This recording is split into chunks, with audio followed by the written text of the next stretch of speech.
Hoxha ndëruar, selam aleikum. Kam shumë frikë vdekjen. Më shumë se vdekjen edhe jetën në varr. Saqë sa herë mendojmë të merrojmë këto dy gjëra. Si t'ja bëj ta heq këtë frikë dhe si t'ja bëj që ti të kaloj të gjitha këto që i kam për vdekjen dhe për jetën në varr.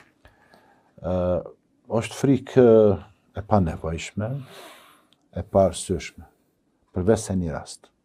Nëse pyetësi nuk ka përgatit asgjë, nuk ka përgatit asgjë për jetën varr, nuk ka përgatit asgjë për jetën pas vdekjes, atëra do të më u friksue, jo pse ka me vdek, po do të më u friksu pse po shkon pas një punë.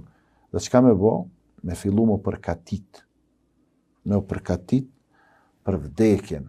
Vdekja për besimtarin musliman është një proces i natyrshëm, nuk është i lehtë, është goxha i rëndë, mirë po aq lehtë e dorëzon besimtari musliman shpirtin, sikur kur e shpon me diçka tak edhe del shpirt. Kështu e ka përshkruar pejgamberi alayhi salatu wasalam momentin e daljes së shpirtit. Ndërsa tek jo besimtarët dalja e shpirtit ka vështirësi, ka mundime të rënda. Jeta në varr, pse me u friksue për jetës në varr? E din çka i bën kjo? Nuk bëhet një krahasim i këtij, po veç po du parafërsisht pak me ja parafrue apo me ja përshkrue jetën e varrit, në mënyrë që të mos kemi frikë për saj. Jeta në varr është për besimtarin musliman me gjithçka më mirë se sa jeta në dynja. Sikur me jetu në një shtëpi të lloçit. Një shtëpi të lloçit. Edhe tash me thonë, po shkon në një shtëpi shumë të bukur, apo të përkryer për sos, me gjitha të mirat. A ka frikë? Jo. Edhe për ata pejgamberi alayhi salatu wasalam ka thonë, varri i besimtarit është kopsht për kopshtet të xhenetit.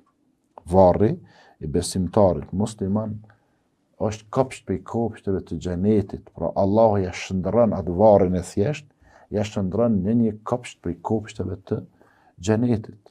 Edhe ai çdo herë lut Allahun, o Zot, bënë kiametin. Pse? Sepse e shef edhe vendin e vet në xhenet ku ka dhe ka qef sa më shpejt me shku në xhenet. Nuk dihet që të ketë thonë apo që të thotë ndonjë për besimtarë musliman, në varr o Zot kthem jetën e dynjas, me përjashtim të atyre që nuk janë fal, ata e lusin Zotin me u kthy në këtë botë për me fal namaz. Ata që nuk kanë dhënë zakatin edhe kanë pas kushtet, e lusin Allahun për me u kthy me dhënë zakat apo për me dhënë sadaka. Ata që s'kanë agjëruar lusin Zotin për me u kthy çka me agjëruar. Ata që s'kanë qenë haxh e lusin Zotin për me u kthy në jetën e kësaj bote për me shku në haxh. Ata që s'kanë lexuar Kur'an e lusin Zotin për me u kthy në këtë botë me lexu Kur'an.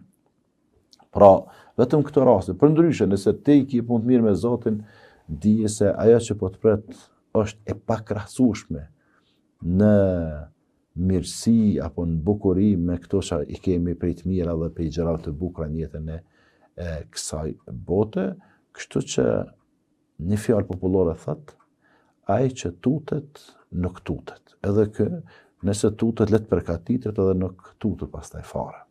E ai që nuk përgatitet edhe rrin i sigurt, ai do të më tut, ai do të më friksu.